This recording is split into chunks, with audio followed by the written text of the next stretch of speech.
Alright, I'm going to show you guys a trick. Now, the cutting the hole in the back of this is not the trick.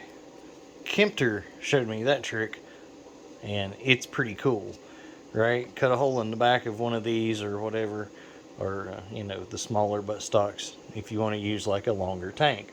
Now, here's the trick I'm going to show you though, how to do that without like killing yourself.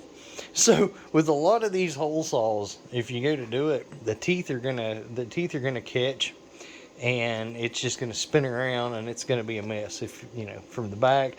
Easier if you go from the inside, if you can reach, which honestly that'll actually reach enough. But if you do that, well, you scratch the heck out the inside of it, and you know whatever, and then it'll kind of go through because there's a end piece on the back of this, and then the little pad there too. So here's the little trick. So get your hole saw. Go from the inside, right, and drill just enough to get the tip to come through, just so you can see where the dead center is, right? Just so the tip starts to come through, right? So then come to this side and gently drill it in there. Now it'll catch and go in, you know, like as soon as it goes in and catches and pulls it up to it, you know, it's going to catch and spin around. So be careful. You're just going to make a hole, right? The center hole, just enough for it to actually put the bit in, okay? Put the bit back in it, cut the thing on reverse, right? So what you're going to do is you're going to have this spinning in reverse, right? And you're basically going to do that. and what's happening? So what's happening, instead of you trying, those teeth will catch, right? This ain't wood. So instead of you trying to like saw through it, you're actually kind of burning through it, right? So it's actually making a neater cut. Now, then what's going to happen? This first thing, like I say, this is a pad here, right? So what's going to happen is once you get down a little bit, you're going to be able to break this off, right?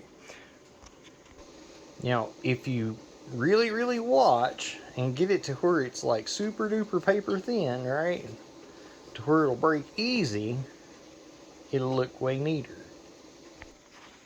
Okay, so, and you kind of can rock the weight toward the bottom, right? So it's more hitting this part, because once this part disconnects, the top part obviously will. So as I was doing that, it just kind of, ouch.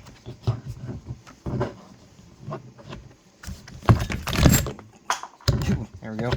All right, see? Yeah.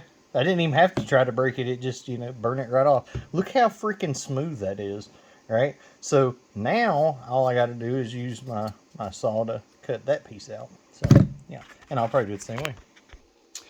All right. So after using the same technique for just a few seconds, I see that that is going to work.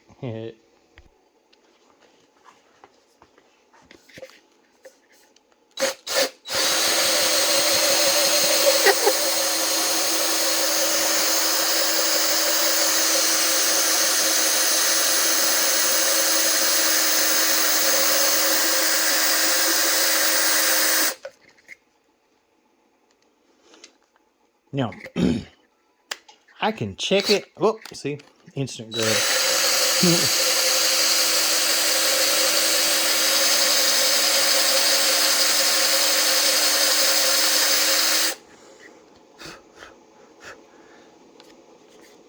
So, and I'm starting to, yeah, see a little. I think well, maybe. I don't know. So, just so much neater, you know. You're burning through it instead of sawing it.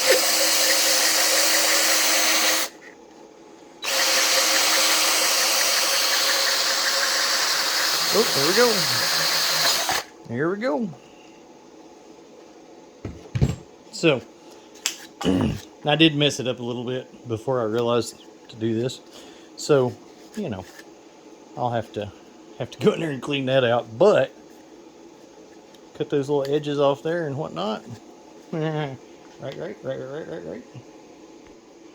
Alright, so now you can rock a VKS with a 15 or whatever, and let it stick out the back, and you don't have a ridiculous draw length on it, because without it, you can't close it any more than like that. So, you know, and that's about comfort right there. That's about where you want it probably. So anyway, there you go. A little tidbit. Me. All right, DK Spencer Custom Kinetics, and please like and subscribe. I'm making more gel.